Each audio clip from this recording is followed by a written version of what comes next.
Ladies and gentlemen, sometimes to understand who a people truly are, you got to walk through where they've been. You can't just read a name in a book or hear a story in passing and think you've grasped the soul of a nation. No, you got to feel the fire they walk through. You got to hear the silence of exile, the echo of prayer beneath broken ceilings, and the heartbeat of a people who held on, not to power, not to wealth, but to faith. Tonight, we take a journey, not just through dates and places, but through spirit, through the ancient deserts where a man named Abraham first heard the call of the divine, through Egypt's chains and Sinai's thunder, through kings and kingdoms, through ruins and exile, through the ash of the Holocaust and the rebirth of a homeland. This isn't just Jewish history. This is human strength wrapped in divine covenant. This is what it looks like when a people walk with purpose, fall with sorrow, and rise again. Not just once, but again and again. Stay with me. Because by the end of this journey, you won't just know what happened, you'll feel why it still matters. You'll see that behind every scroll, every Sabbath candle, every whispered Hebrew prayer, there is a testimony, a living echo that says we are still here. Let's begin. Let's start at the very beginning, the covenant with God, the moment that set the foundation for the entire Jewish identity. See, you can't talk about Jewish history without talking about a man named Abraham, a man who, in the silence of the ancient desert, heard something more than the wind. He heard God. Not a God made of wood or stone, not an idol created by human hands, but the one, unseen, eternal, all-powerful creator of the heavens and the earth. And God didn't just speak, he called.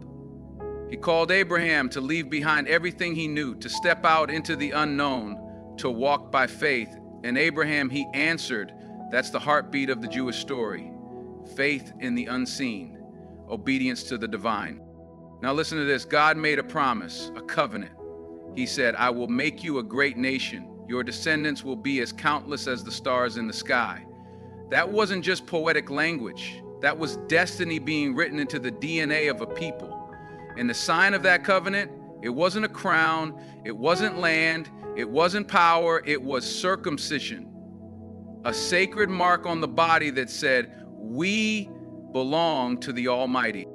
And from that covenant came Isaac. From Isaac came Jacob. And Jacob, he became Israel. That's where the name comes from. That's where the people of Israel find their root, not in empire or conquest, but in a relationship, in a divine agreement that said, you will be my people and I will be your God. But let me tell you, it wasn't easy.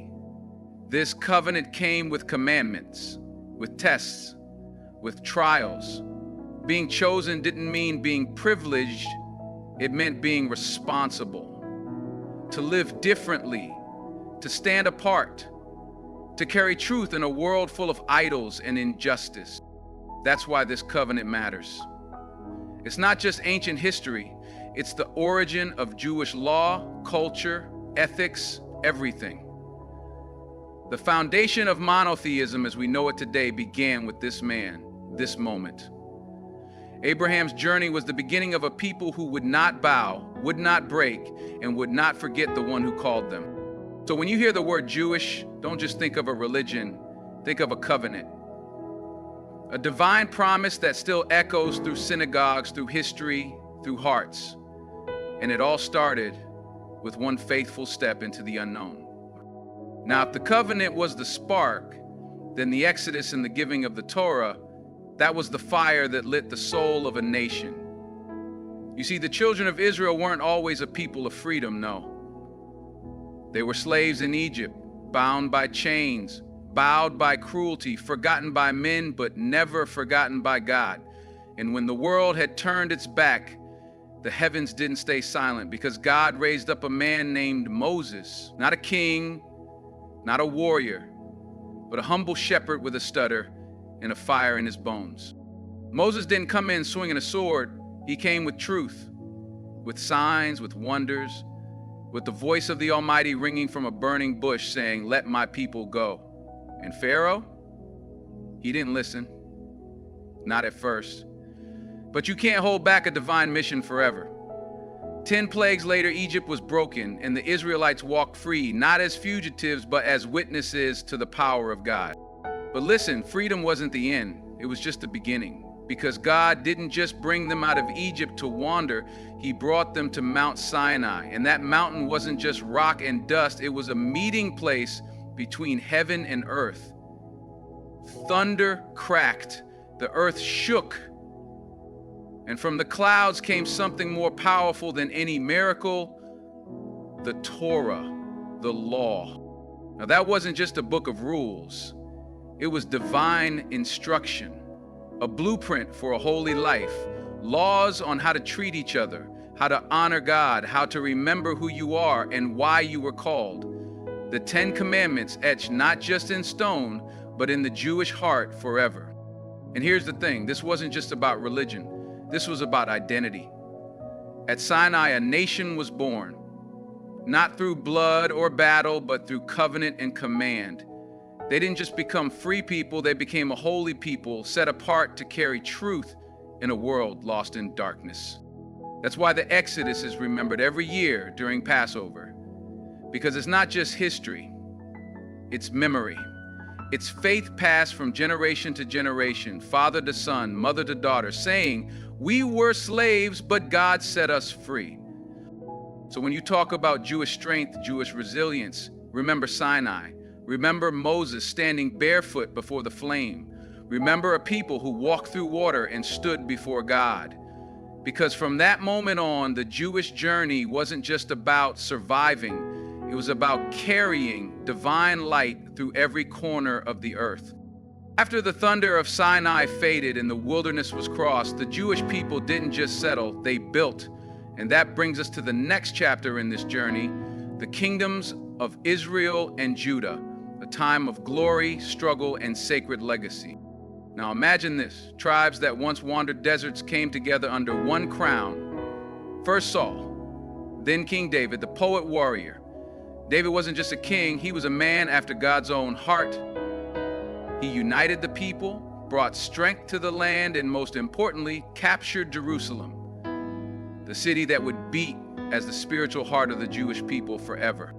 And then came his son, Solomon, wise, wealthy, and chosen to build what David had only dreamed of, the first temple. Oh, this wasn't just a building, no, it was the holiest place on earth, a place where heaven and earth touched, where sacrifices were made, prayers rose like incense, and the presence of God dwelled among his people. This was the golden age, a kingdom rooted not in conquest, but in covenant, with priests, prophets, and kings all aligned under the banner of divine law. It was a moment of harmony between faith and leadership, when the word of God wasn't just spoken, but lived. But just like the great stories of old, the light began to flicker. Pride crept in. The kingdom divided, Israel in the north, Judah in the south. Prophets warned, but the people strayed. The north fell to Assyria. The south, they watched in horror as Babylon came, destroyed the temple, and took the people into exile. Now stop there. Imagine that heartbreak. The temple gone. The ark lost. The city of God burning. For many, it could have been the end. But for the Jewish people, it was the start of something deeper. Because even in exile, even without a land or a king, they held on to the Torah. They taught their children. They wept by the rivers of Babylon, but never let go of who they were. That's what makes this chapter so powerful. It's not just about a rise and fall. It's about how faith holds even when kingdoms crumble. How memory becomes strength. How Jerusalem remained a prayer on their lips for thousands of years. So when you see a Jewish person praying toward Jerusalem, know this, it's not just ritual, it's remembrance of kings, of temples, of a time when heaven met earth in the city of David. And it's a promise too, that no matter how far they were scattered, the heart of the Jewish people never stopped beating for Zion. Now we enter the longest and most heart-wrenching stretch of the journey, the diaspora and the survival through persecution. And let me tell you, this ain't just about wandering or migration. It's about endurance. It's about a people who lost their land, lost their temple, but never lost their soul. After the destruction of the Second Temple in 70 CE by the Romans, the Jewish people were scattered across the earth, some to Europe, some to North Africa, some to the Middle East. They became strangers in strange lands, and wherever they went, they carried more than just memories. They carried Torah scrolls, Hebrew prayers, and the unshakable truth that they were still in covenant with God. But it wasn't easy, not even close. In medieval Europe, Jews were forced into ghettos, accused of crimes they didn't commit, denied the right to own land or join guilds. Entire communities were massacred in crusades, burned out during inquisitions, expelled from places they had lived in for centuries. They were blamed for plagues, for wars, for economic failure, and yet they endured. Why? Because of something stronger than fear: faith. Even in the dark corners of exile, Jewish families lit the Sabbath candles. They sang psalms in whispers. They studied Torah in secret, because Judaism isn't just a belief system, it's a lifeline, a connection to the divine that could not be broken by walls, by laws, or even by swords. And let's talk about culture. You walk into any old Jewish town, a shtetl in Poland, a neighborhood in Baghdad, and you'd find not just prayer, but poetry, philosophy, scholarship, and music. These people didn't just survive, they created. Out of pain, they birthed beauty. From exile, they built identity. Even under the crushing weight of centuries of anti-Semitism, the Jewish people held on. From Spain to Russia, from Yemen to Germany, they kept the commandments, taught their children Hebrew, remembered Jerusalem, and prayed with tears. Next year in the Holy City, and that's what makes this chapter so powerful. The world tried to erase them, but they kept writing. The world tried to silence them, but their songs still rose. Because when your foundation is built on something eternal, even the winds of history can't blow you away. So when you hear diaspora, don't just think of scattering, think of survival, of resilience, of a people who, no matter how far from home, never forgot who they were and who their God was.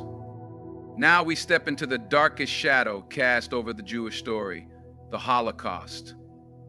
A moment so devastating, so raw, that history itself still trembles at the memory.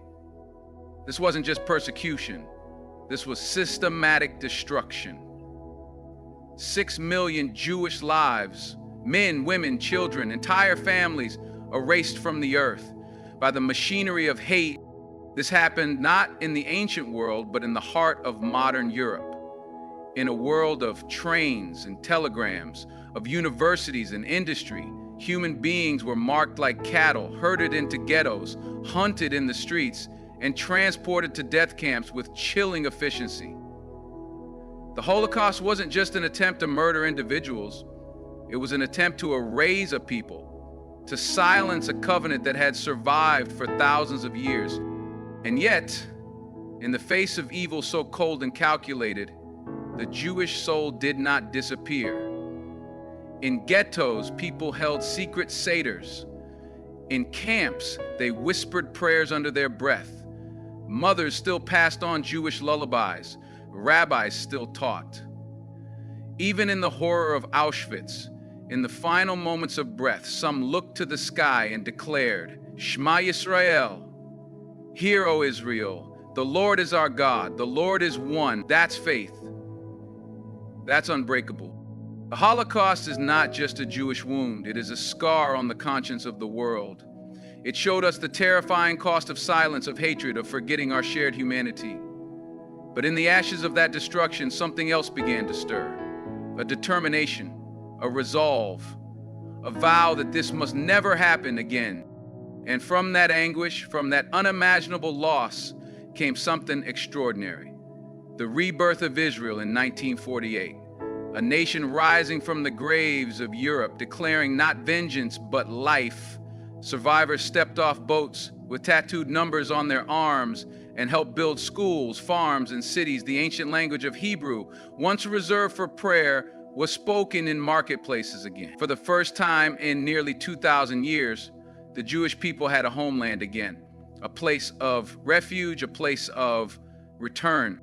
So when we speak of the Holocaust, we do so with reverence, with grief, but also with pride in the resilience it revealed. Because even after standing face to face with death, the Jewish people did not vanish. They rose. They taught the world what it means to remember, to fight hatred with light, and to say with full voice, Am Yisrael Chai, the people of Israel live. The final chapter of this journey brings us to the modern era, the rise of Israel as a state, the development of Jewish identity in a new age, and the ongoing struggle for peace and survival. After the devastation of the Holocaust, the idea of a Jewish homeland had become not just a dream, but an urgent necessity. And in 1948, the world watched as Israel was established, a nation reborn from the ashes of war, the symbol of hope, resilience, and the power of survival. But let's not sugarcoat it. The birth of Israel didn't come without struggle. The land was not unclaimed, and the creation of Israel sparked intense conflict, not just within the borders, but throughout the entire Middle East. The Jewish state was formed with determination, yet surrounded by neighbors who were not ready to accept it. Wars followed: 1948, 1956, 1977, 1973, each one shaping the destiny of the nation, each one proving the resilience of a people who had seen their cities burned, their temples destroyed, but who now had a place to stand, a place to call their own. But beyond the wars and politics, Israel also became the beating heart of Jewish culture, religion, and education. This was a place where Hebrew, the ancient language of the Bible, flourished in the streets, where Jewish culture once again thrived in ways it hadn't for centuries. Israel wasn't just a political entity, it was a cultural and spiritual revival. From the sacred Western Wall in Jerusalem to the bustling markets in Tel Aviv, the modern Jewish identity was being redefined. Yet the story of Israel is not without its pain. It has faced opposition from its neighbors, internal divisions, and questions about its future in a complex and ever-changing world. The quest for peace in the region remains a constant struggle. But the story of Israel, much like the story of the Jewish people, is about more than just survival. It's about the will to live, the will to continue, no matter the obstacles. Today, Jewish communities continue to thrive all over the world, and Israel stands as a symbol of hope, pride, and perseverance. Jewish people are involved in every sector of society, from politics to entertainment, from science to education, contributing to the world in ways that reflect their deep commitment to learning, justice, and compassion. So when we speak of the modern Jewish experience, we're not just talking about a nation. We're talking about a people who have survived, thrived, and never stopped dreaming. From the Exodus to the Holocaust, from the rise of Israel to the global Jewish community today, their journey isn't just a history lesson. It's a testament to the power of faith, resilience, and the enduring spirit of the Jewish people. As we reflect on the journey of the Jewish people, from their ancient roots to their rebirth in modern Israel, we see more than just a history of survival. We see a testament to the unwavering strength of faith, the power of hope, and the determination to persevere through the darkest of times. The Jewish people have shown the world that no matter the trials, no matter the challenges, they will rise again. Their story is not just a part of history, it is a living, breathing reminder that through faith, resilience, and unity, anything is possible. The Jewish spirit lives on as strong as ever, continuing to shape the world with wisdom, compassion, and a deep commitment to justice and peace. And as we honor their journey, we recognize that this is not just their story, but a story for all of humanity, one of perseverance, survival, and the power of hope.